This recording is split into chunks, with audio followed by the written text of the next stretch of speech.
Bonjour, je suis heureuse d'être encore une fois parmi vous. Je me présente Ghislaine Labelle de Coaching Vision Action, coach professionnel en gestion et en technique de leadership, développement des affaires stratégiques, formatrice agréée et auteure et conférencière. Alors, il me fait plaisir de partager avec vous le 7e comportement parmi les 8 qui consiste à créer une expérience client inoubliable. Alors, notre 7e comportement s'intitule « J'utilise des mots d'impact positif ». Alors, c'est important de rester dans le positif et aussi des mots qui sont affirmatifs, qui ne créent pas de doute chez le client. Alors, je vais vous donner un exemple. Qu'est-ce que ça aurait l'air que vous allez acheter une nouvelle voiture et le représentant qui s'occupe de vous vous dit « Je pense que peut-être cette voiture-là va remplir vos besoins ». Êtes-vous d'accord avec moi? Ça crée un certain doute, un questionnement. Je suis persuadée que cette voiture va remplir tous vos besoins. Ah, différent, c'est je suis convaincue, donc je suis convaincante et je ne sème pas le doute chez le client. Alors, il y a plusieurs mots. Je pense que, peut-être que, quand on présente une solution, à éliminer complètement de votre vocabulaire. Je suis persuadée, je suis convaincue.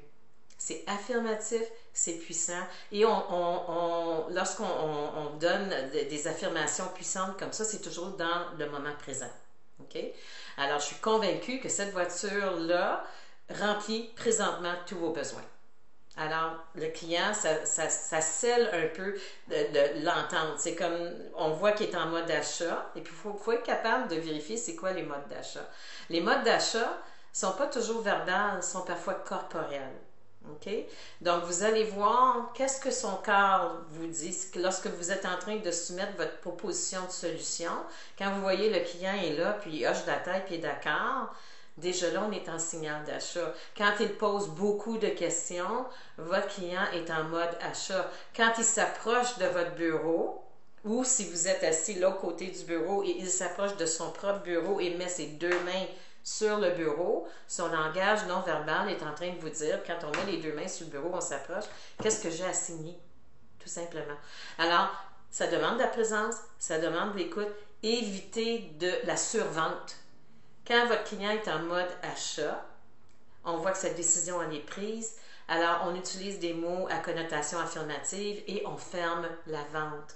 Il ne faut pas faire de la survente et surtout pas créer un doute chez le client. Si, dans la proposition de solution que vous avez à faire, vous remplissez les critères de succès du client, mais durant la conversation, lors de l'enquête consultative, il peut avoir dit quelque chose puis vous voyez qu'il y a un autre besoin. Fermez la vente sur le premier besoin, la première solution offerte, avant d'offrir autre chose. Ce n'est pas le temps de sortir le catalogue. Qu'est-ce que vous allez faire à ce moment-là? Vous allez vous ramasser avec un client confus et vous n'avez pas fermé votre vente quand c'était le temps et il peut vous glisser entre les doigts.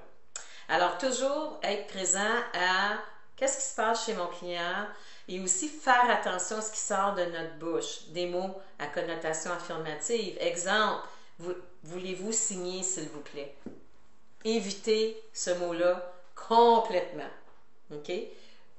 Est-ce que vous pouvez, s'il vous plaît, autoriser notre entente ou confirmer notre entente? Grosse différence. Signature, c'est psychologique.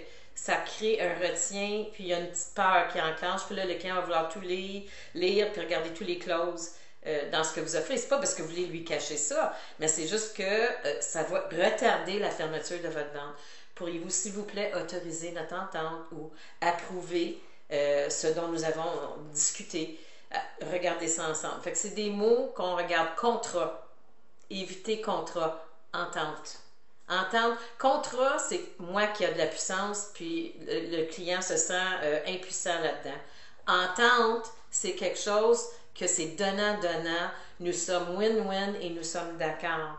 Donc, je dois éviter ce genre de conversation-là et ces mots-là.